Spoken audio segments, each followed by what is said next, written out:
Va ora in onda Gli Scorretti, un antidoto al luogo comunismo.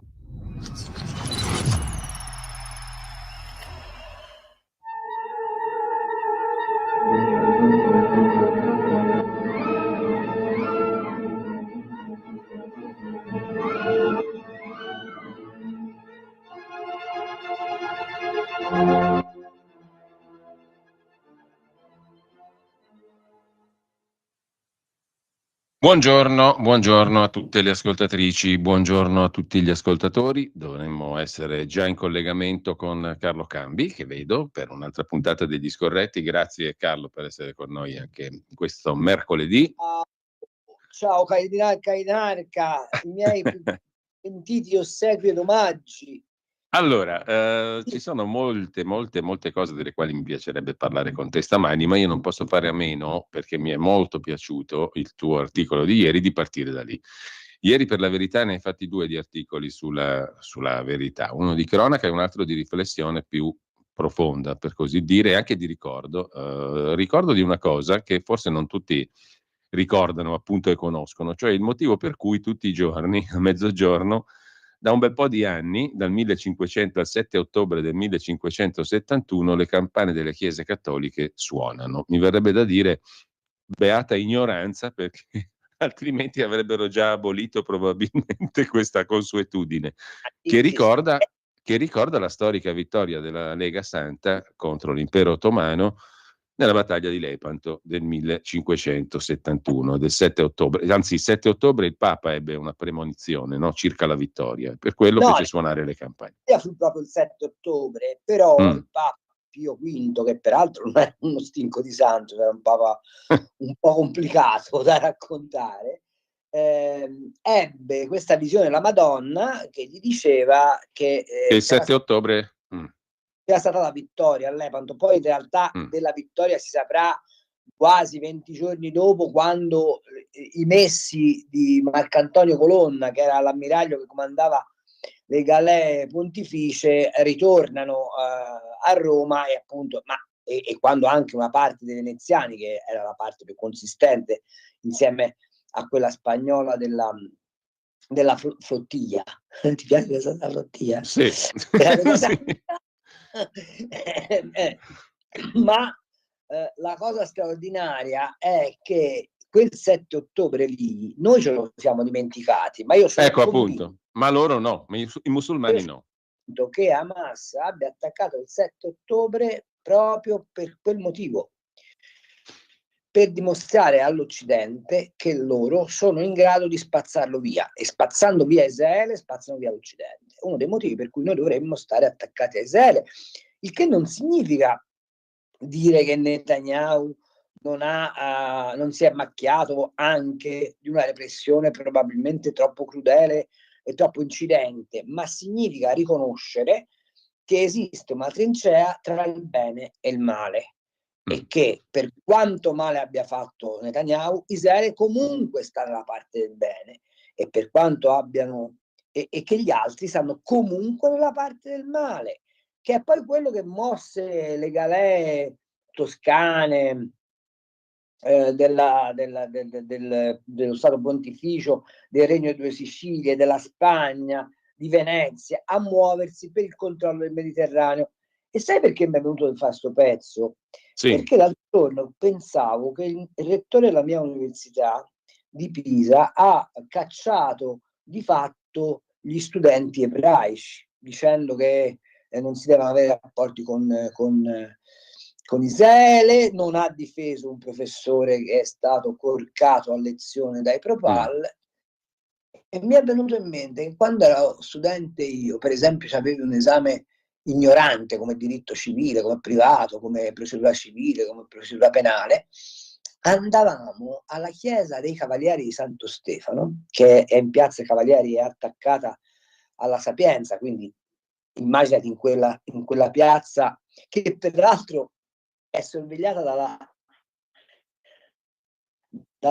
torre della muta, quella del conte Ugolino, no? più dell'onore potere di giù, alla chiesa di Santo Stefano a chiedere l'intercezione per l'esame, e lo facevamo sotto le bandiere delle galee del Granducato,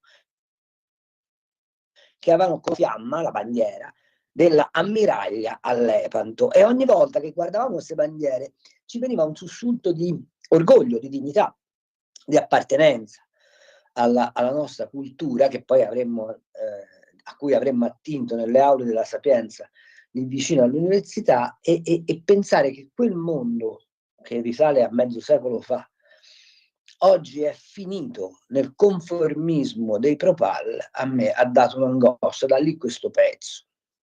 Tra l'altro tu osi scrivere che questa data dovrebbe assurgere a festa nazionale dell'Europa. Mi pare che non ci siano proprio le premesse qua per arrivare a questa cosa.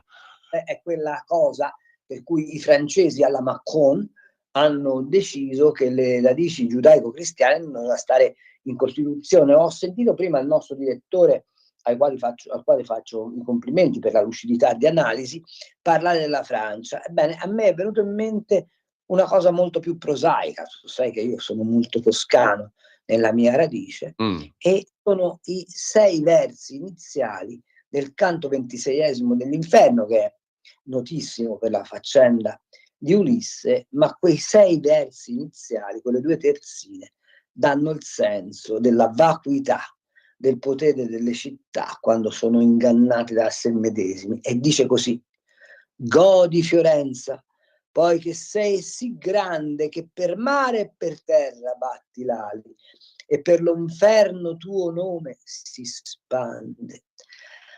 Tra di ladron trovai 5 cotali tuoi cittadini, onde mi ven vergogna e tu in grande orranza non ne sali.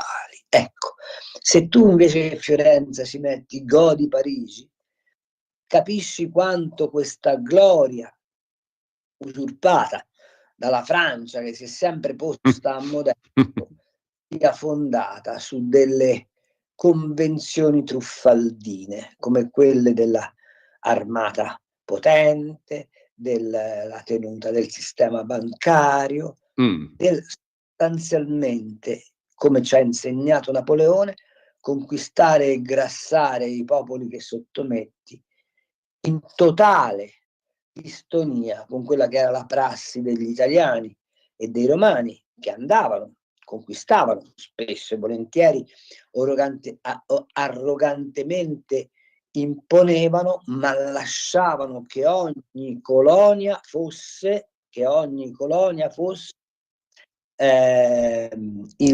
come posso dire,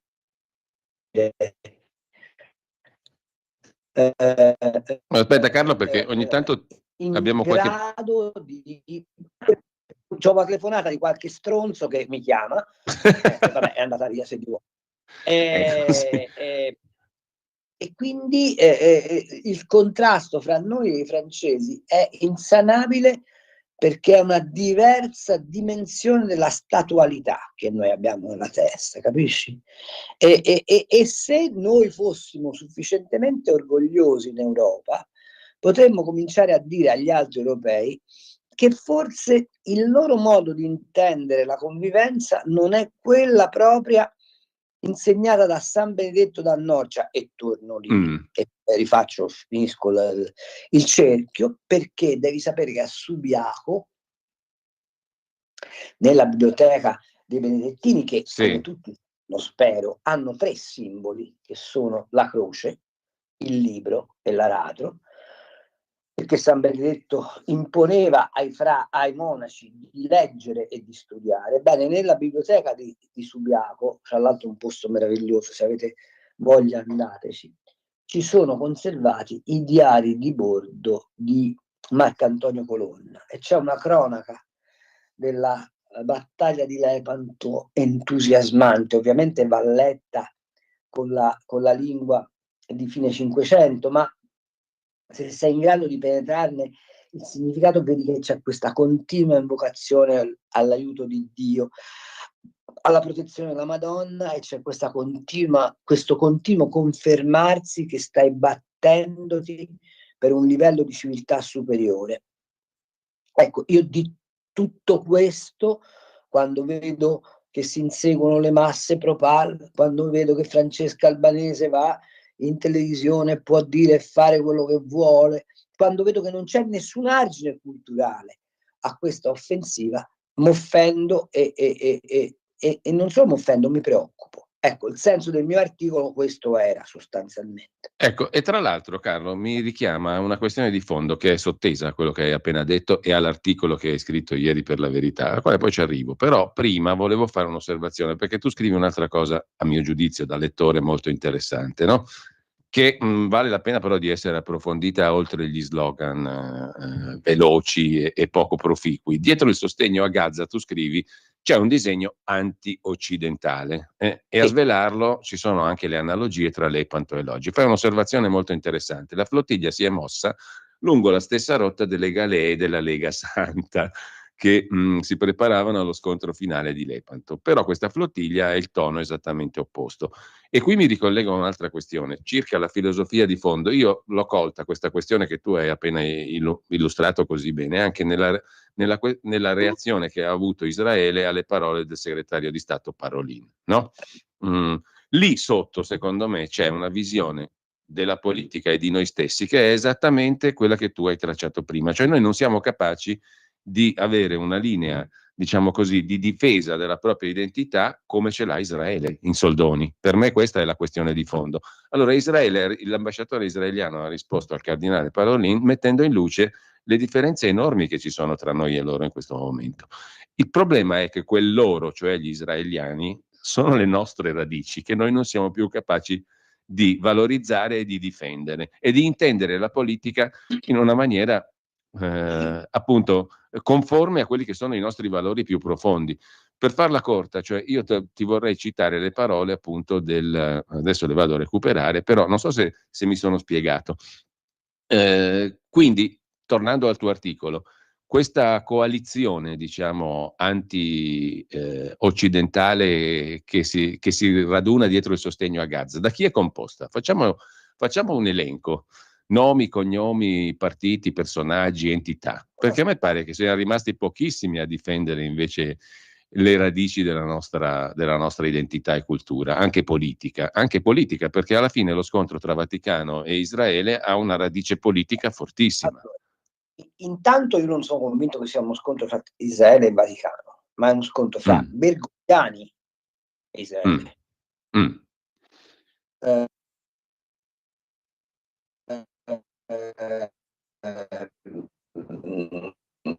lo scrive anche La Verità stamattina, secondo me ha preso un abbaglio.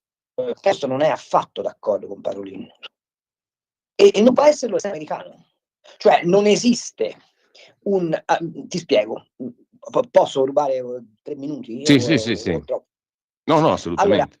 Allora, un cattolico americano è un signore che diventa cattolico più o meno dalla metà del Settecento in avanti. Sì. Quindi un cattolico americano ha profondamente introiettato per diventare cattolico, per mantenersi cattolico, quelli che sono i valori del cristianesimo che diventa anche fattore di stabilità politica. Le parole di Parolin sono parole di destabilizzazione del quadro politico ed è perfettamente coerente con la filosofia che aveva Bergoglio, perché Bergoglio è un gesuita.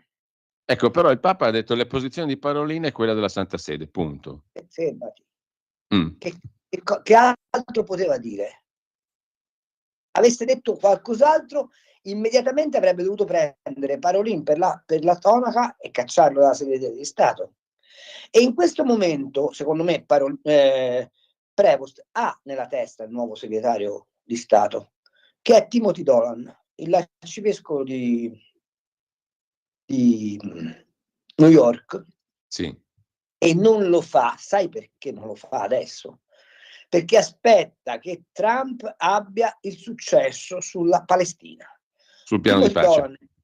È sul piano di pace. Timothy Dolan è amico intimo di J.D. Vance, il vicepresidente, e ha una visione del mondo atlantico-centrica, ok?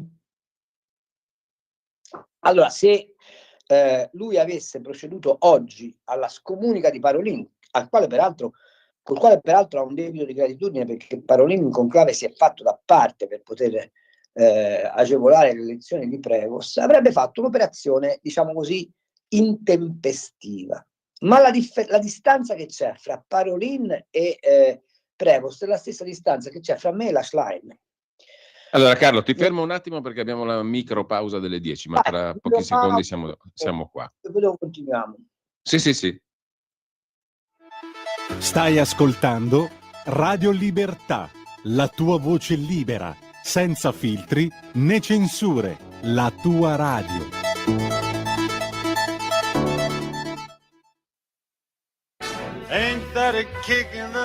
Ascolta i tuoi programmi preferiti, le notizie, la musica che ami e non solo. Con l'app di Radio Libertà puoi interagire con i conduttori, anche quando sei in movimento. Non aspettare, cerca Radio Libertà nello store del tuo smartphone o tablet e scarica l'app gratuitamente. Radio Libertà, tutta la radio con te. Scopri di più su radiolibertà.net. Semplicemente la tua radio. Sempre più liberi con La tua radio è il nuovo sito che mette in prima pagina opinioni, firme, notizie, uno sguardo nuovo e originale sui fatti che ci circondano. Il nuovo quotidiano online. Semplicemente radiolibertà.net.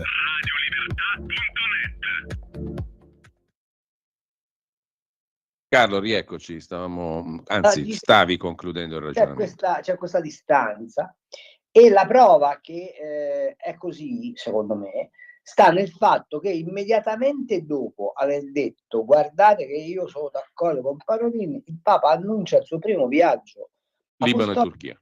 In Libano e Turchia. Perché? Perché piglia in mano direttamente il dossier Medio Oriente, va là, la scusa è 1300 anni 1500 anni dal concilio di Nicea, ma insomma è proprio una scusa pastorale. Va là e dice dovete trattare con me voi islamici, e secondo me questa cosa qua produrrà fra brevissimo il cambio di passo alla segreteria di Stato. Te lo dimostra un'ulteriore cosa, che Pizzaballa, l'uomo diciamo più esposto contro Israele, perché da patriarca di Gerusalemme ha detto tutto il dicibile contro Israele, quando si è trattato la flottiglia e ha capito l'antifona, ha detto ma no, ma facciamo la mediazione, ma no, ma rispettiamo Israele, ma no, preghiamo per le vittime di Israele. Insomma, gli ha fatto fare una brutta figura alla flottiglia.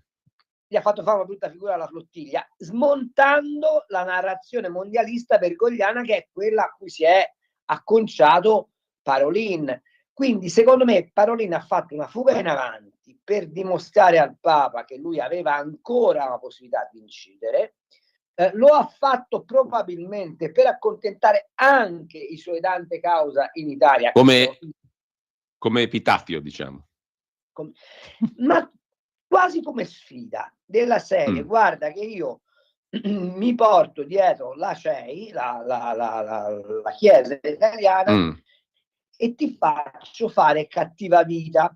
E quello gli ha risposto da finissimo agostiniano qual è, dicendo come no, certo, mettiamoci, sono con te, perché la via del Signore è quella, ma ricordati che gli agostiniani hanno questa visione del mondo, e cioè che il mondo va emendato dalle sue colpe, e quindi prima o poi l'emendamento arriva.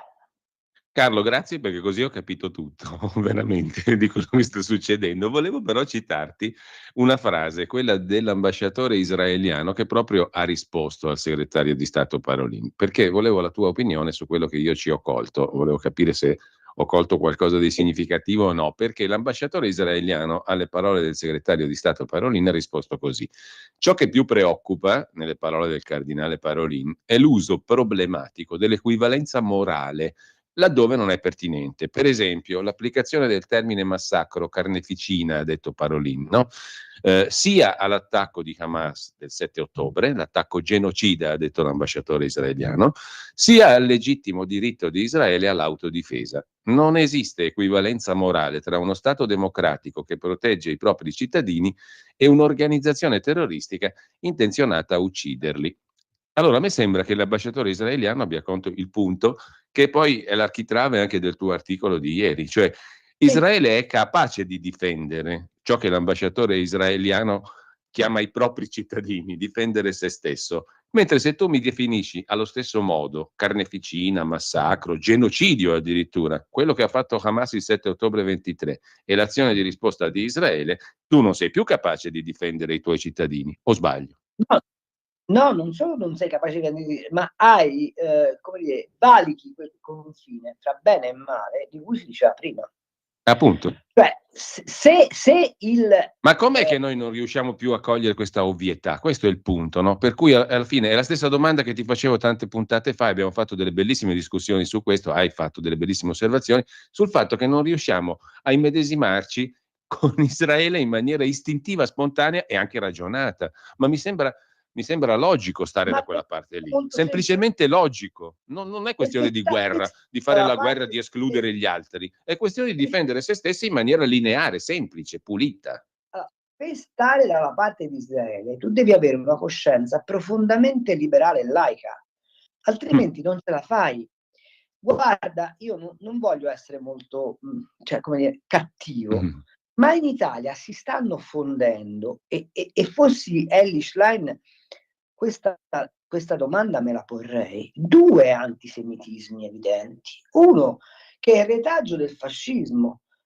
Non ci dimentichiamo che Mussolini, si racconta sempre questa cosa che Mussolini fece le leggi razziali perché spinto da Hitler e perché voleva tenersi buono Hitler. È una bugia storica, non è vero. Mussolini ha fatto le leggi razziali perché voleva fare le leggi razziali, ok? E nella destra un sentimento anti-ebraico permane, e anti-israeliano permane. Non sono io che mi invento che le teorie complottistiche albergano anche nella destra. Ti posso dire la verità. Tu, ora io lo dico, mi licenzieranno al giornale, frega un cacchio.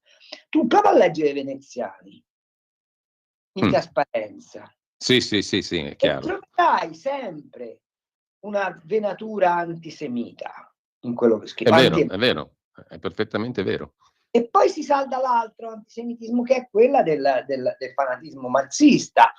Non vi sfuggirà che ne ha ammazzati di ebrei più Stalin di quelli che abbia ammazzato Hitler. Allora, questa saldatura, che è il retaggio di un odio antico, se la metti nel contesto di una chiesa bergogliana tutta dedita a seguire la moda del mondo, e dove l'idea del popolo dei Shida, cioè degli ebrei che mandano a morte Gesù Cristo, comunque non è mai morta, tutta questa cosa, a fronte di quello che succede in Palestina, infiamma la posizione anti-ebraica. Ma detto questo, ed è qui che l'Occidente abbocca, siccome noi riteniamo che quelli di Hamas siano dei tagliagoli ignoranti, ok?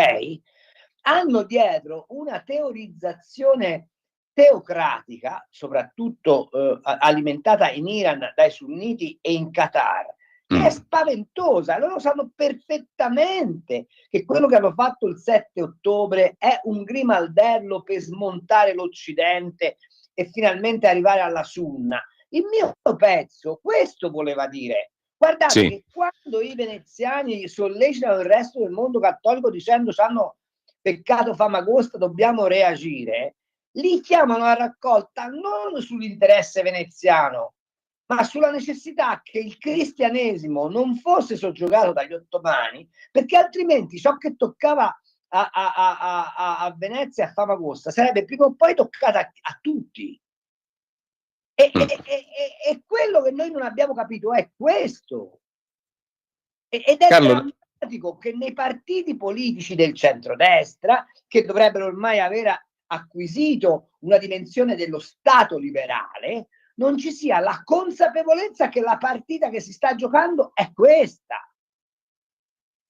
Ok? Certo, Carlo, allora intanto tra un po', perché io volevo introdurre altri argomenti di discussione, ma tra poi apriremo anche le linee nella seconda parte, nell'ultima parte dopo le 10:30 della trasmissione. Potete cominciare a mandare i vostri messaggi via WhatsApp al 3, gli audio no, perché in questo momento non possiamo mandarli, ma comunque scritti sì, via WhatsApp al 340 6709 659, poi te ne giro un paio che sono arrivati. Però volevo ritornare al tuo articolo perché tu citi 2 volte Erdogan, il presidente turco, no? A proposito, ricordavi prima che il Papa andrà in Turchia. Interessante, anche sotto questo punto di vista, perché tu citi nel tuo articolo 2 volte Erdogan a proposito del fatto, vabbè, le parole di Erdogan su Hamas sono terrificanti per uno che fa parte della NATO, no? Cioè dell'Alleanza Atlantica. Hamas è composta e sostenuta da combattenti per la liberazione, non da terroristi. La pensa come Francesca Albanese. Erdogan la dice tale e quale. Seconda cosa, tu ricordi che dopo 2 anni dalla vittoria di Lepanto la Lega Santa si disciolse, no? E il turco ne approfittò di nuovo, l'imperatore ottomano. Quindi sono le stesse blandizie, tu scrivi, di Erdogan, che si propone di mediare su tutto, no? Se ne approfitta della debolezza occidentale europea, dall'Ucraina alla Palestina, Erdogan si propone di mediare. Mi sembra interessante questo parallelo, ma Erdogan che ruolo ha in tutta questa storia, secondo te? Avrà, anzi, perché mi sembra che lo sguardo debba essere prospettico sul futuro. Io vorrei che mi si leggesse come si potrebbe leggere la Conte nell'Eneide, che dice ai troiani Timeo, Danaos Et dona ferentes. Anche quando questi mi blandiscono, diciamo questo è così. Erdogan è il cavallo di Troia. Cioè, guardate che Erdogan è quello che ha fatto le intese con Putin per poter avere il grano da sbarcare nel Mar Nero, ma contemporaneamente dice armiamoci contro la Russia. Erdogan è quello che accredita l'idea del genocidio israeliano avendo lui fatto il genocidio degli armeni. E nessuno glielo ricorda. E nessuno glielo ricorda. Cioè, per stare al sillogismo della signora albanese, che a proposito di Diana Segre ha detto che la pietra d'inciampo, pensa alla perfidia di questa affermazione dell'albanese, che basterebbe questo per dire io con te non voglio parlare. Appunto. L'albanese che dice la pietra d'inciampo è la logica, e cioè io se ho il cancro non vado da una malata di cancro per sapere come guarire, ma vado dall'oncologo. E allora io ti dico, cara albanese, se io devo lottare contro un genocidio, non vado dal genocidario a farmi dare lezioni di come si fa, perché quello, mal che vada, mi insegna come si fa a sterminare gli armeni, ok? Allora, certo. però la funzione di Erdogan qual è? Lui si propone di fare ciò che succede nel Bosforo, di ponte fra l'Europa e l'Asia, e quindi fra il cristianesimo e il mondo musulmano. E una volta che hai fatto il ponte, quando hai fatto passare i cristiani dall'Islam, interrompere il ponte per evitare il flusso contrario è un attimo. Certo. Mi sono spiegato? Ecco, io la vedo così. Ma Erdogan di cosa approfitta? Della debolezza delle democrazie europee, perché la sua non è una democrazia, parliamoci chiaro. Cioè, però c'è il secondo esercito più potente della NATO. Lui partecipa come fosse una spia ai colloqui dell'Occidente con il resto del mondo, ma poi sta con i paesi non allineati. Come si fa a stare nella NATO e contemporaneamente con i BRICS? Me lo spiegate? C'è qualcuno che me lo spiega? Diciamo, è una sincronia totale della storia. Ma va corretta non è questa di cosa. Erdogan, è colpa No, di chi lo certo. accetta, ok? Ma è fuori dalla storia, fuori dal tempo questa cosa, Però no? Sarebbe ora di correggerla. Noi Italia, e lo dico anche alla Lega, e lo dico anche a Fratelli d'Italia, Siamo quelli che vogliamo avere buoni rapporti con la Turchia, la quale sul tessile, sull'alimentare, sui trasporti, sulla logistica, sta facendo una guerra spietata all'Italia. Questo è quello che è andato in Libia e in Egitto e in Etiopia e ha sostituito la diplomazia italiana, perché la sinistra nostra applaude ai barconi. Non comprendere che ci sono delle contraddizioni enormi nel nostro modo di rappresentarci, che favoriscono altri, che essendo turchi sanno anche come si fa il suk, è una follia. Ma tu questo discorso l'hai mai sentito fare in televisione?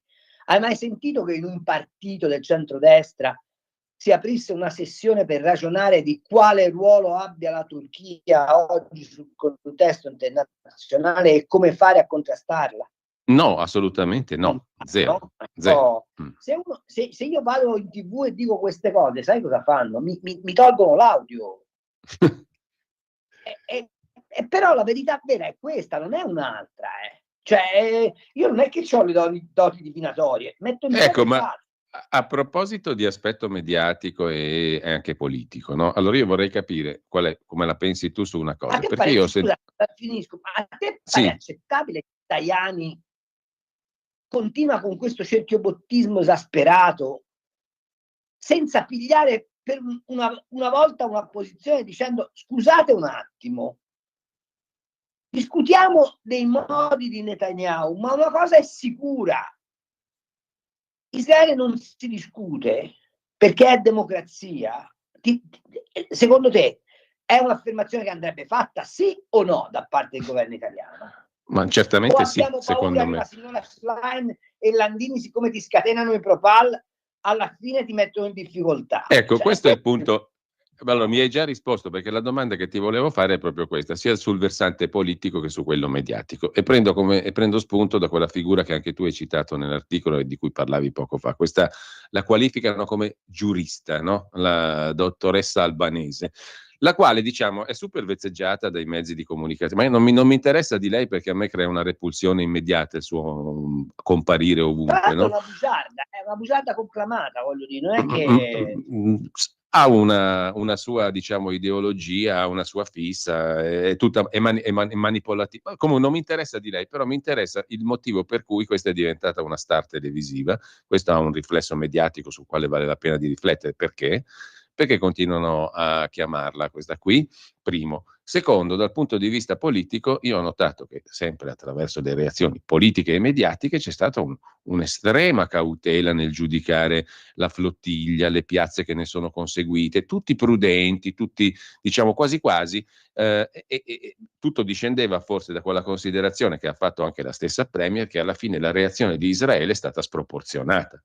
Se la reazione di Israele è sproporzionata, allora tutto sommato io posso capirla la flottiglia, o no, se ragiono così. Da qui No. discende forse, no, nel senso, da qui discende quella tiepidezza politica che tu hai identificato in Tajani, ma non è solo lui, no? Tutto sommato fa parte di tutti hanno reagito in maniera molto tiepida, cercando di tenersi buone le piazze, di non sbilanciarsi, di capire le ragioni. Quella è sproporzionata la reazione, per cui tutto sommato la flottiglia è nobile, la reazione è giusta.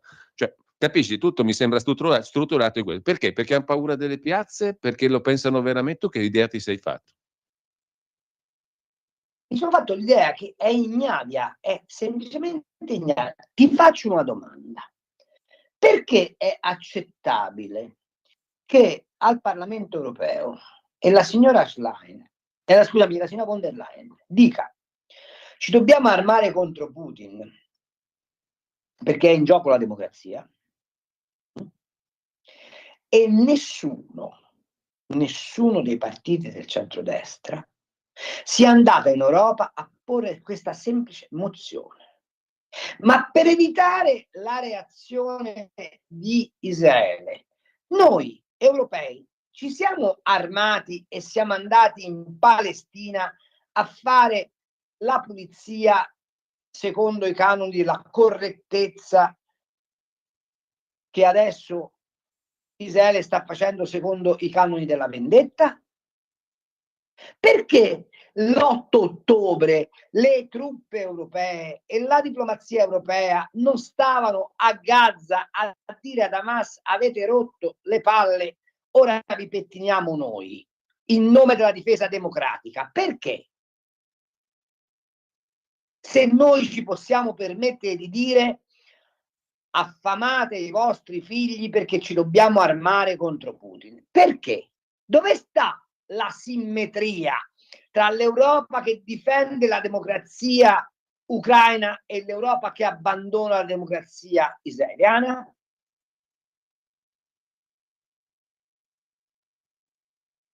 Mi chiedo, poteva il gruppo dei sovranisti a Bruxelles e a Strasburgo porre una mozione di questo tipo l'8 di ottobre di 2 anni fa? Perché non è stato fatto? Quindi ignavia, secondo te, semplicemente? Ma perché torna quel riflesso pavloviano che ti dicevo prima, che unisce marxisti e ex fascisti innervati dall'idea decida degli ebrei, e fa sì che ogni volta che devi pigliare posizione in difesa di Israele lo fai in sede internazionale perché ti fa comodo, ma con un'iniziativa politica autonoma no.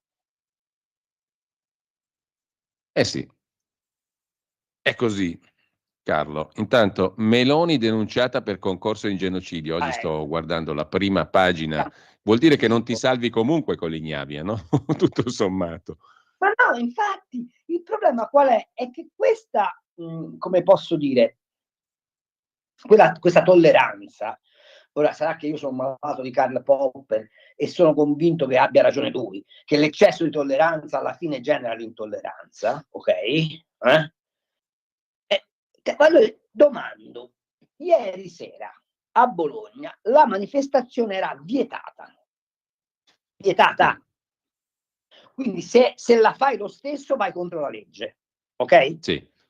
Voglio vedere domani mattina il ministro Piantedosi, io fossi parlamentare del centrodestra, chiamerei Piantedosi con questa interrogazione: mi dici quanti ne hai arrestati di quelli che erano in piazza ieri a Bologna e a Torino, 2 manifestazioni vietate?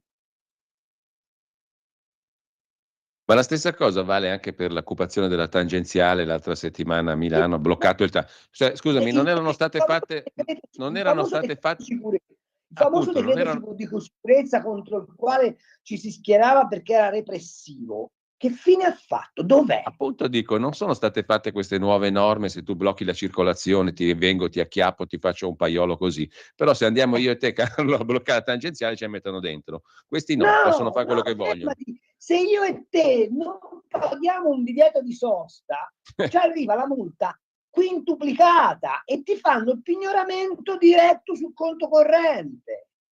Allora, scusami, allora, tu hai la fatto... domanda che mi faccio io, ma il centrodestra non doveva essere quella cosa che metteva ordine, tutelava il cittadino, aveva un perimetro di legalità? Dov'è tutta sta roba?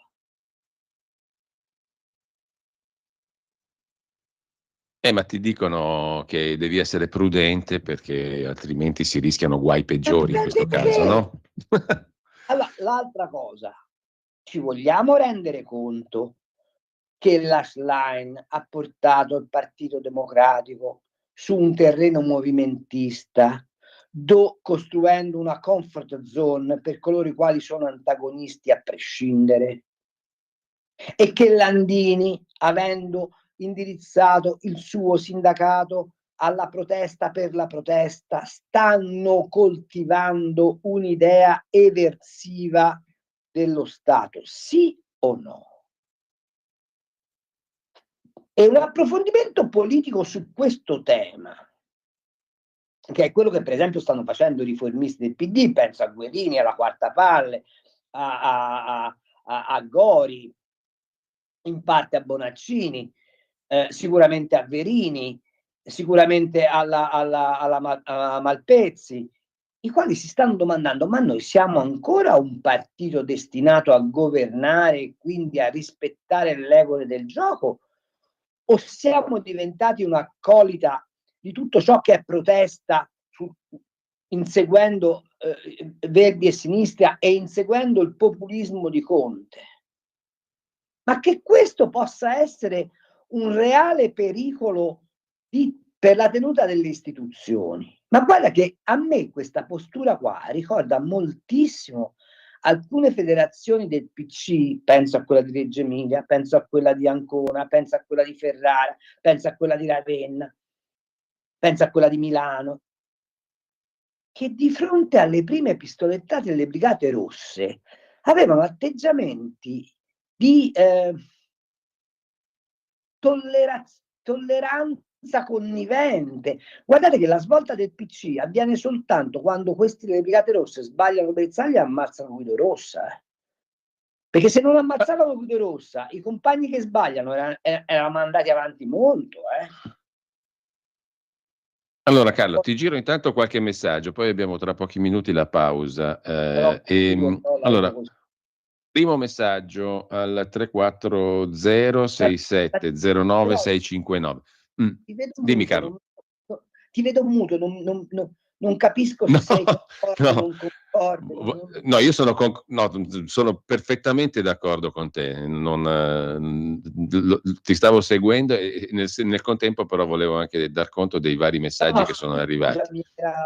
No, mi sembra evidente, ma infatti la domanda te l'avevo posta anch'io, perché mi sembrava eccessiva la compiacenza, no? Verso, sia dal punto di vista politico che mediatico, verso queste. Poi mi ha spiegato un carissimo amico che lavora a una delle trasmissioni più importanti di Mediaset, di Rete 4, eccetera, eccetera, che è questione di equilibrio, di prudenza, perché bisogna essere equilibrati, prudenti, no? Per cui si accarezza il pelo alla Flottiglia, si accarezza il pelo a tutti questi qua, all'Albanese, a tutto il resto, perché devi essere prudente, perché come se tu fossi davanti a un pericolo che non sei in grado di contrastare veramente. Allora io mi domando, alla fine, quello che mi domandavo prima, cioè avete fatto delle nuove draconianissime norme, le avete difese con un'enfasi, con una retorica straordinaria, sicurezza, eccetera, eccetera.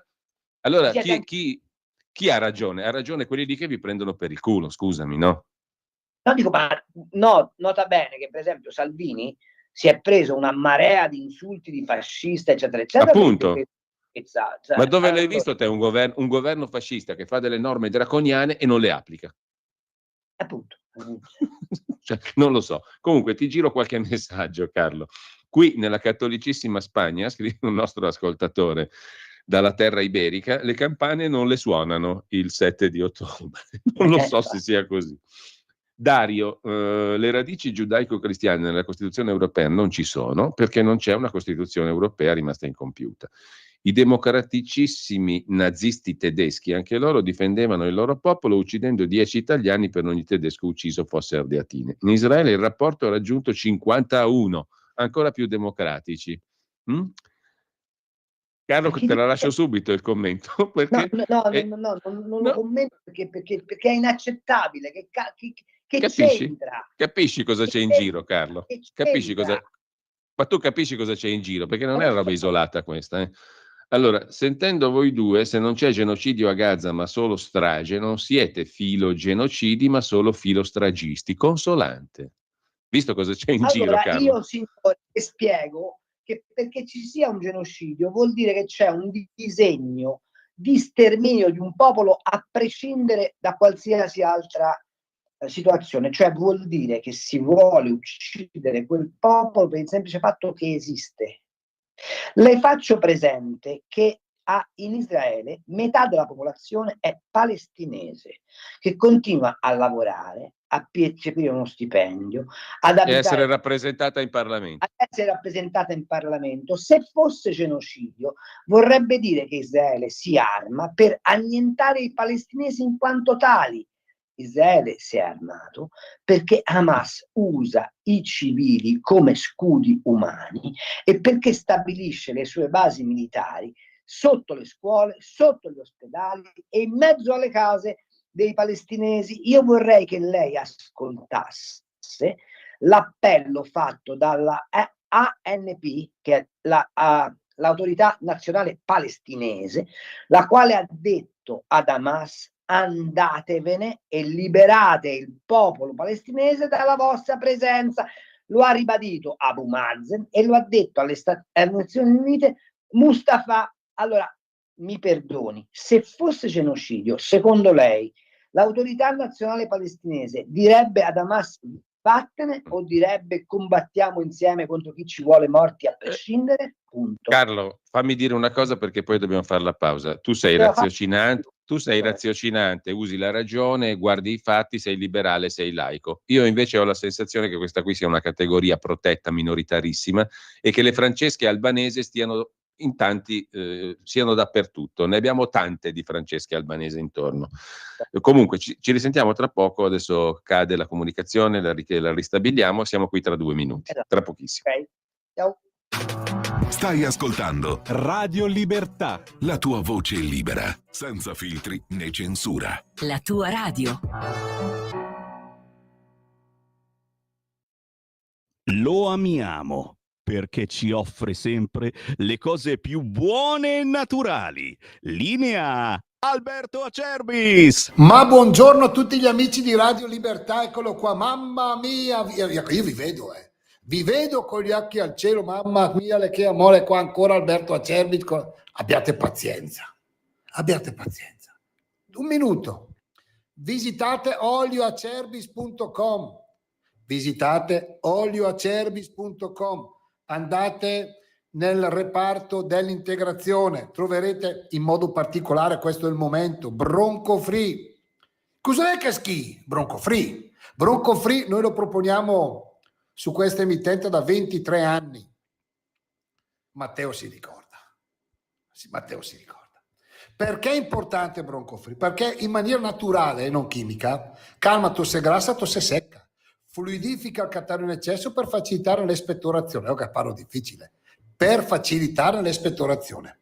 La presenza del timo, altea, papavero, marrubio e verbena, che sono calmanti, coadiuvanti anche della tosse, ce la calmano. Quindi la bava di lumaca fluidifica il catarro. Timo, verbena, papavero, marrubio calmano la tosse. Alla mattina vi svegliate, pantofolina, zec, 2 bei colpi di tosse e vi liberate, è importante. Guardate che non contiene né glutine, né saccarosio, lattosio, OGM, coloranti, possono prendere anche i piccini. Chiaramente però non è una cosa industriale, quindi velocemente, se volete prenotarlo, 59 euro, 3 flaconi, 3. olioacerbis.com, sezione integrazione, oppure se volete farlo stamattina, chiamate, per informazioni c'è Miriam, 030 68 40 408. Ma andate a visitare il sito, non perdiamoci di vista, dite come ci è conosciuto Radio Padania, un regalo per voi. Radio Libertà, ho sbagliato, sarò nostalgico. Vabbè, olioacerbis.com, vi voglio bene. Stai ascoltando Radio Libertà, la tua voce libera, senza filtri né censure, la tua radio.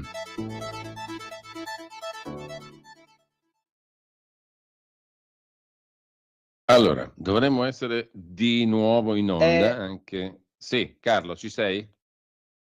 Io ci sono qua, eccomi qua. Allora, Carlo, ti giro messaggi vari, ma adesso apriamo anche le linee telefoniche, perché chi vuole intervenire lo può fare in quest'ultima mezz'ora scarsa di trasmissione, 02 92 94 7222. Però ci sono molteplici messaggi, tutti interessanti, perché io ti dicevo prima, guarda cosa c'è in giro, con rispetto per chi scrive, ma fino a un certo punto, perché mi sembra illuminante comunque leggere tutto ciò che arriva senza filtri né censure, come recita il nostro mirabile motto radiofonico.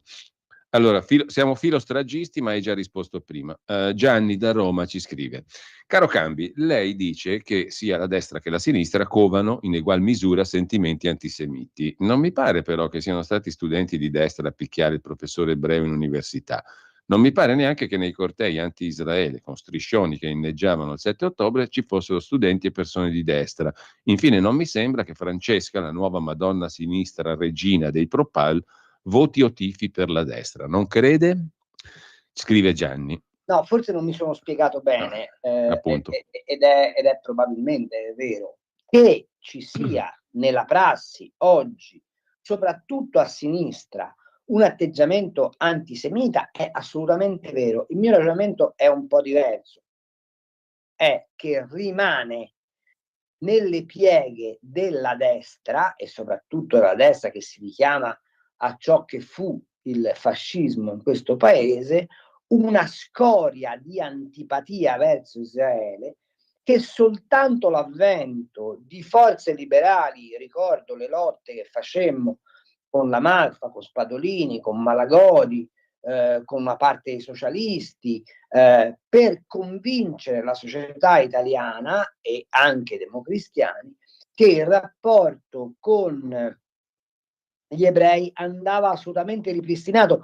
Vi faccio notare che la Chiesa Cattolica ha dovuto aspettare il Papa polacco, che aveva sofferto sotto la dittatura stalinista, per andare in sinagoga e riconoscere che quelli erano i nostri fratelli maggiori. Soltanto chi ha avuto a che fare con la dittatura vera e l'ha sofferta può capire qual è la centralità del pensiero ebraico rispetto alla Costituzione dell'Occidente, che poi oggi nella prassi sia soprattutto la sinistra estrema, sia parlamentare, ad avere atteggiamenti anti-israeliani e perciò anti-ebraici, è assolutamente vero. Il mio ragionamento partiva dall'indagare delle ragioni profonde, o se vuole delle scorie intellettuali culturali che riguardano anche purtroppo la cultura di destra. A me mi sembrava molto chiaro anche da prima, a dire il vero, quello che avevi detto, però è stato super chiaro adesso. Ti giro i messaggi, poi vediamo se ci sono telefonate, ma comunque altro messaggio: Gino, le sinistre fanno quello che vogliono, sfasciando, pestando, insultando, perché sanno di avere a che fare con un governo tiepido e un popolo di mentecatti. Provare magari a rendere pan per focaccia? Si domanda Gino, che è un po' quello che dicevamo prima. Che è esattamente quello che non deve accadere, ma è quello in cui sperano. Tajani cerchio bottista, scrive un altro ascoltatore, questa è simpatica, ma è evidente, con quella faccia un po' così che abbiamo noi quando andiamo a Genova. Maurizio invece dice, ma insomma la Lega, il congresso della Lega non ho capito bene cosa, e quindi lo salto. Dani da Como. Buongiorno, l'accorato appello del dottor Cambi, che peraltro condivido al 100%, dovrebbe essere rivolto a Fratelli d'Italia e Forza Italia, non certo alla Lega, che ha esponenti che lottano contro l'invasione islamica. Secondo me alla base di quella tolleranza c'è la paura dell'Islam, scrive Dani da Como. Dopodiché Alessandro dal Friuli, prego Carlo. Non ce l'ho con la Lega, cioè, vorrei che il governo fosse, come dire, un po' più deciso nella difesa di alcuni valori non negoziabili, mettiamola così. Non so se allora, Alessandro dal Friuli credo faccia un ragionamento che fanno in non pochi. Meloni non sarà una statista, gli statisti non guardano i sondaggi per decidere, ma col PD al governo sarebbe molto peggio. È il male minore al momento. Questa roba io la sento dire da tanta gente anche fuori dalla radio, in giro.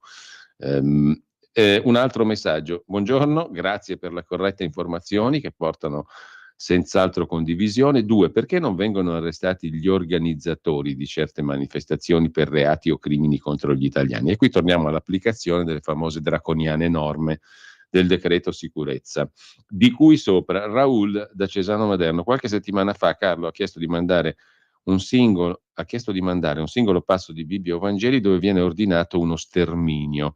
Ho fatto 2 ore e mezzo di ricerca per mandarvi una lista di passi della Bibbia, ma non so se vi sono arrivati. Adesso io non li ho visti. Insomma, questo Raul ci dice che la Bibbia è piena di passi che ordinano lo sterminio.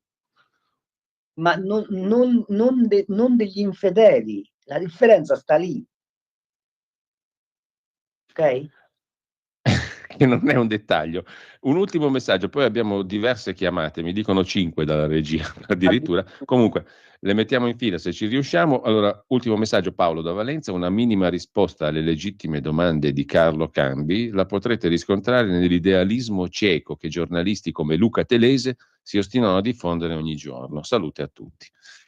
Vabbè, questo è visibile in chiaro, diciamo, sulla 7. Comunque ci sono 5 chiamate e le mandiamo in serie. 02 92 94 7222. Pronto? Ciao, sono Marco da Mantova. Buongiorno Marco. 5 chiamate perché vuol dire che questo programma è seguitissimo. Io ringrazio di cuore Cambi perché ci illumina su tante cose. Allora, parliamo velocemente di radici dell'Europa. Le radici Ma sai, dell'Europa la ricetta, fammi dire, mi sembra molto Prego. semplice. Essere se stessi e dire le cose che si pensano, in pubblico come in privato. Punto. Ma infatti è così. Allora, le radici dell'Europa non esistono semplicemente perché l'Europa, in nome degli affari, si è arresa all'Islam senza nemmeno combattere, e lo sappiamo tutti, lo sa benissimo anche chi governa l'Europa da 60 anni, che lo diceva Ben Ali, che l'Islam ci avrebbe conquistato, e non mi dilungo sul resto. Chiudo un attimo sul discorso della sinistra. La stessa cosa la sta facendo la sinistra.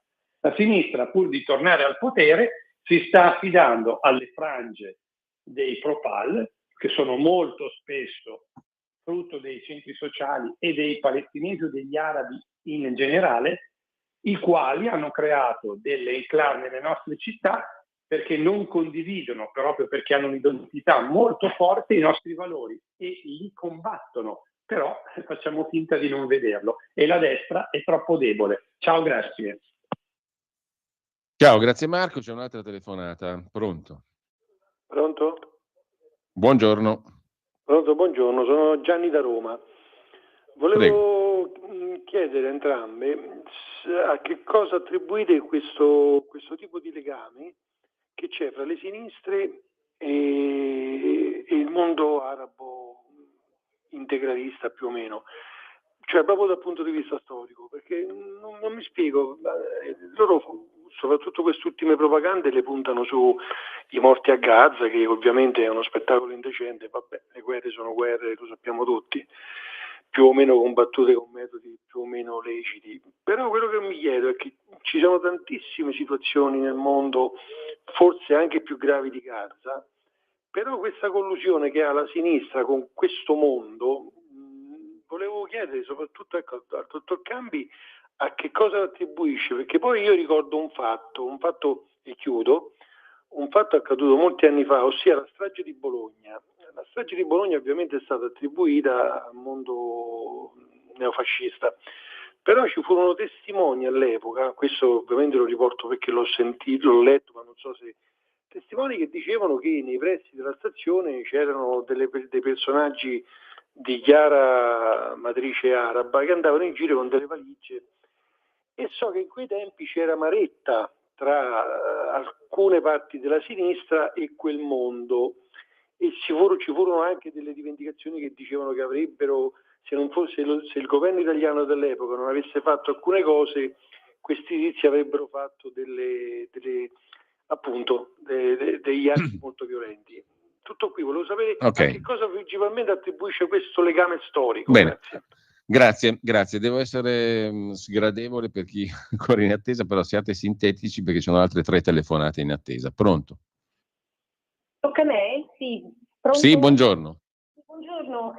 Allora io volevo dire la differenza tra la destra e la sinistra non c'è. Infatti la gente si è accorta e non va più a votare, se non nelle piccole sottigliezze. Giustamente Cambi diceva: come mai questo governo non tira fuori i cosiddetti, ma perlomeno non applica quelle famose leggi che poi ha fatto e dice di aver tanto combattuto, ma perché sono la stessa identica cosa, i padroni che li muovono sono gli stessi. La signora albanese è un prodotto, una burattina di Soros che Trump e Putin, Trump in America e Putin in Russia, hanno messo fuori legge le sue associazioni, però queste cose i giornali non le dicono. In America Trump ha messo fuori legge Soros e le sue fondazioni, eccetera, come ha messo fuori gioco i Pro-Pal, e li ha messi fuori, gli ha praticamente detto che non sono costituzionali e sono fuori legge. Soros, i Pro-Pal. Stavo dicendo sintesi però, signora, perché abbiamo altre 2 telefonate. Allora, la gente ha capito che la destra e la sinistra sono manovrati dagli stessi burattinai e non va più a votare. Ciao, arrivederci. Soros e tutta la filiera di cui abbiamo sentito favoleggiare tante volte. Va bene, c'è un'altra telefonata, 2 anzi, pronto? Pronto, Cardinal Canearca, buongiorno. Buongiorno, la mia benedizione scenda su di voi. Grazie. E io voglio dire una cosa, Carlo Cambi quando si esprime, che spiega le cose, le spiega in una maniera corretta e purtroppo è lo stato dell'arte. E ce ne vorrebbe di Carlo Cambi che sia invitato nelle televisioni a dire queste cose nei mass media. Che Ma gli almeno chiudono tanta l'audio gente... dopo, ce l'ha spiegato lui. Sì, lo so, perché gli tirano via il microfono, però non è giusto, rimaniamo sempre al discorso che bisogna essere tranquilli, moderati e non andare troppo in là. Però comunque quando in questi periodi che abbiamo un segretario di un sindacato che invece di occuparsi degli operai, dei pensionati, delle categorie deboli, fomenta la rivolta popolare, non mi sembrano belle frasi, non mi sembra un bel periodo che stiamo affrontando. Non dovrebbe dire quelle cose lì, perché accendere la fiamma poi si vedono i risultati. Spaccano, devastano, fanno casino, menano i poliziotti. È il bello che nessuno gli dice niente. Dovremmo applicare quelle regole che sono state fatte e chi rompe paga e chiede la fiduzione quando ci sono le manifestazioni. Se non sono autorizzate, come diceva Cambi, arrestarli. Vi saluto da Rona, ciao, buona giornata. Grazie. Credo ci sia un'altra telefonata, poi però lascio la parola a Carlo e ho un'osservazione da fare. Pronto? No, non ci sono chiamate. Ah, perfetto, l'abbiamo chiusa qui. Allora l'osservazione la faccio subito. Ti lascio tutte le osservazioni da fare in merito alle chiamate che ritieni opportuno, Carlo. Però c'era un'altra cosa che si rifà a quello che stava dicendo adesso Francesco poco fa. Allora io parlando anche con amici, spesso veniva fuori questo argomento, no? Ma guarda un po' le masse, tra virgolette, masse, chiamiamole masse, insomma, pronte a scendere in piazza pro Palestina, ma non scende nessuno per i salari, le pensioni, la sanità e compagnia bella. Secondo te questa qui è un'osservazione pertinente o è una scemata? È una fesseria? È talmente pertinente che la UIL, che come sai ha appoggiato Landini nelle ultime tornate, oggi ha preso le distanze rimproverando a Landini: tu ti stai occupando di Gaza ma non te ne frega niente della Stellantis, mi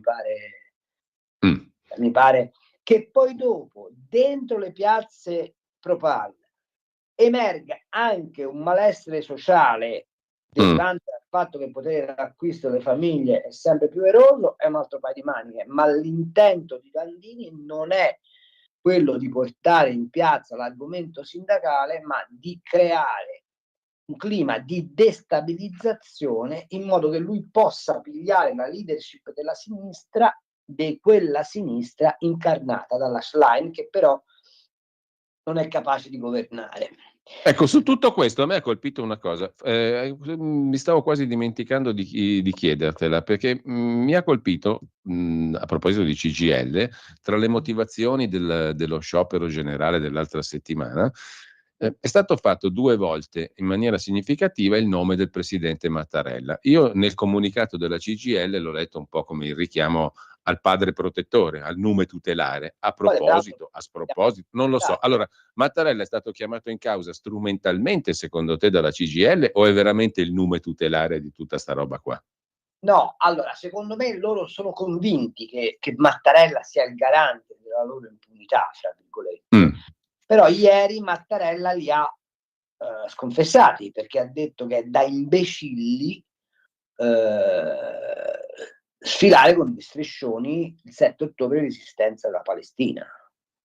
E la cosa che a me indigna è che quando c'era Berlinguer e c'era il PC, se uno fosse andato in piazza con quello striscione sarebbe durato in piazza il tempo di un fatto in tangenziale, perché il servizio d'ordine della CGIL di Lama e del PC di Berlinguer il cartello 2 genere gliel'avrebbe messo, sai dove? Ecco. Solo che oggi nella sinistra non c'è più neanche quell'anticorpo di essere dentro le regole che la sinistra si è data. Ed è evidente che Mattarella, che sicuramente non la pensa molto diversamente dal PD, si ricorda però che esiste un rigore istituzionale anche nella protesta e non li può coprire. Cioè, questo è quello che io penso. Quindi probabilmente se lo mandi in confessionale e gli chiedi: ma lei ha più simpatici i Pro-Pal o Israele? Mattarella probabilmente direbbe che ha più, non i Pro-Pal, ma insomma che prende le distanze da Netanyahu. Ma poi quando si tratta di verificare i comportamenti, Mattarella è uno che tutto gli puoi dire, tranne che non abbia a cuore il perimetro istituzionale. Questo francamente no, insomma, la vedo così. Carlo, hai qualcosa da osservare rispetto alle chiamate degli ascoltatori? Sì, allora, intanto, gli islamici sì, ma è evidente che gli islamici hanno questa funzionalità. La cosa che mi fa specie è che tutti stanno dicendo la crisi francese, e non si rendono conto che la crisi francese deriva proprio dal fatto che, avendo gonfiato le banliere, avendo alimentato quel tipo di protesta, questo significa che la Le Pen diventa sempre più gonfia, e per arginare la Le Pen si fanno dei macheggi istituzionali, e questi macheggi istituzionali hanno precipitato la Francia sull'orlo della crisi perenne che sta vivendo. Seconda domanda, Mario da Roma, Islam, strage di Bologna. Io non so, no, non c'è nessuna prova che sia andata così. Una cosa la so, che Aldo Moro fece il famoso lodo Moro con Arafat, e per evitare che l'Italia fosse teatro di terrorismo islamico, ma lasciò fuori da quell'accordo Abu Nidal, che era il nemico giurato di Arafat, e non a caso poi Moro è stato rapito. Quindi voglio dire, è un capitolo che si dovrebbe riaprire. Quindi Soros non lo... Aspetta che abbiamo un congelamento improvviso del collegamento con Carlo. Carlo, l'abbiamo perso per qualche secondo, adesso ci sei. Stavi dicendo Soros. A me Soros mi fa tanto complottismo. Una cosa è sicura, Soros ha finanziato, e questo si sa, in Ungheria, in Polonia, in Romania, tutti i movimenti antagonisti di coloro i quali volevano mettere in discussione l'Europa, e finanzia largamente le ONG che fanno pesca straccia di migranti. Ora, da qui a dire che dietro al conformismo di destra e sinistra c'è Soros, mi pare un passaggio quantomeno azzardato, se non singolare. Una cosa è sicura, c'è però una assuefazione alla gestione del potere, che non c'entra niente Soros, che fa sì che le differenze si assottiglino, perché poi quando stai dentro un caos globale tenti delle strade di soluzione che in qualche modo si somigliano. La verità vera è che la debolezza dell'Europa fa sì che tutti i governi europei oggi siano alle prese con una caduta di credibilità istituzionale. Questa caduta di credibilità istituzionale si porta dietro una disaffezione all'esercizio democratico. D'altra parte lo vedete, nel mondo la democrazia soffre molto, cioè non è così praticata. I nuovi padroni del mondo sono i cinesi, sono i coreani, sono tutte nazioni dove la democrazia, diciamo così, non ha proprio un grande diritto di cittadinanza. Ultima cosa, Landini lo ha detto chiaramente, che la sua funzione è quella di intercettare il malessere sociale, trasformandolo in proposta politica, ma non sui temi del salario, dell'occupazione, ma sui temi dei diritti. Vi ho già detto in un'altra trasmissione che quando si pretende che i desideri diventino diritti e che da diritti si trasformino in diritto, la dissoluzione dello Stato è certa. Carlo, io ti volevo chiedere anche un'altra cosa a proposito dei negoziati di pace, dei colloqui di pace. Che fine faranno secondo te? Cosa ne esce da lì? La fanno. Sì? Tu sei ottimista? Sì, perché il mondo arabo ha capito una cosa fondamentale, che oggi gli unici... Quindi Hamas non farà il doppio gioco in questo caso? No, Hamas lo farà perché è nella loro natura fare il doppio gioco, questo è evidente. Cioè, se tu mi dici che i colloqui di pace diventano la soluzione definitiva, ti dico no. I colloqui di pace diventano la necessità che hanno i paesi arabi di pacificare quell'area, perché hanno bisogno di tornare a fare commercio con l'America. Di rafforzare, insomma, gli accordi di Abramo che furono. Gli accordi di Abramo, che poi sono accordi commerciali, parliamoci chiaro. Beh, insomma, quelli più solidi. Quelli più solidi, perché quando c'è interesse comune. E metteranno a tacere quella parte, e poi soprattutto perché il mondo sciita ha capito che se fa quel tipo di operazione liquida l'Iran e mette a tacere definitivamente i sunniti. Questa è la vera posta in gioco, secondo me. Ecco, un'altra cosa a flash, perché stiamo andando verso le ore 11, ci mancano pochi minuti. Che cosa ti insegna la vicenda Salis all'Europarlamento? Si è salvata? Impunita? Insegna che un vecchio detto di Bismarck, meno la gente sa come si fanno le leggi e le salsicce e meglio stanno i governanti. Questa è bella, Carlo, e si attaglia perfettamente. Lei è uscita col pugno chiuso, ha detto vittoria dell'antifascismo. Sì, però poi va in vacanza probabilmente con lo yacht di papà, c'ha 4 appartamenti che non ha più bisogno di occupare, ha brindato con champagne, non con la gazzosa con la pizza sopra, ma Ma secondo te, Carlo, questa appartiene al regno del ridicolo o del tragico? No, è tragicomico, nel senso che il PPE ha dovuto per forza ingoiare il boccone della Salis perché ha 2 o 3 problemini seri. Il PSE ha dei problemi ancora più seri. Ci siamo dimenticati che ci sono alcune eurodeputate del PD per le quali è stata chiesta la sospensione dell'immunità parlamentare perché invischiate nel Qatargate o no. La signora von der Leyen ha un problema serio che riguardano ancora i pizzini con Burla, che riguardano i pizzini con la NATO, insomma. E allora è chiaro che in questo calderone del salviamoci la dignità politica si può anche abdicare alla dignità umana di dare corso alla impunità di una signora che si è mercata di un crimine violento prima di diventare parlamentare. Carlo, un'altra questione. L'idea plastica della casta, capito? Cioè, sì, dire, sì. la rappresentazione più... Vabbè, sono spiegato. Ecco, un salto di palo in frasca, ma questa frasca qui la approfondiremo credo nelle prossime settimane perché ne avremo modo. Sto guardando l'home page dell'agenzia ANSA di stamani e c'è una notizia che riguarda il giudizio della Banca d'Italia, il capo del Dipartimento Economia e Statistica di Banca Italia, in audizione sul documento programmatico di finanza pubblica, che è quello che precede la futura finanziaria sostanzialmente. E allora Banca d'Italia dice che questo documento che ha elaborato il governo in vista della finanziaria non include informazioni sufficienti per avanzare valutazioni sulle singole misure. Però bisogna che la copertura finanziaria sia certa.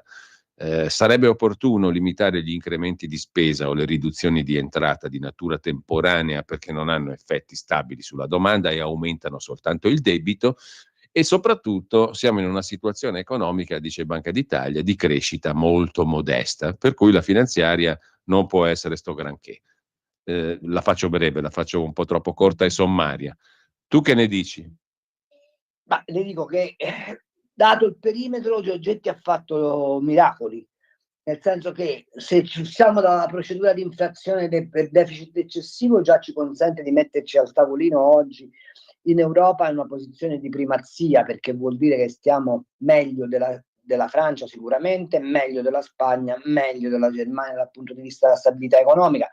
Il fatto che i nostri titoli di Stato costino meno di quelli francesi e che lo spread con quelli tedeschi sia ridotto a 65 punti mi pare una notizia di straordinaria valenza. Che poi ci sia un problema di espansione della domanda nel paese e di investimenti per cui si debba necessariamente guardare con preoccupazione a un tasso di crescita troppo basso, questo è sicuramente vero, ma voglio far osservare che l'Italia non cresce da quando è entrata nell'euro e che le raccomandazioni di Banca d'Italia sono probabilmente indotte anche dalla BCE, che ha nella testa una cosa sola: bombardare l'Italia, che ora non è più bombardabile per via che i parametri, diciamo così, di bilancio, di rigore sono rispettati, sotto un altro profilo, perché vogliono assolutamente che l'Italia approvi il MES. E perché l'Italia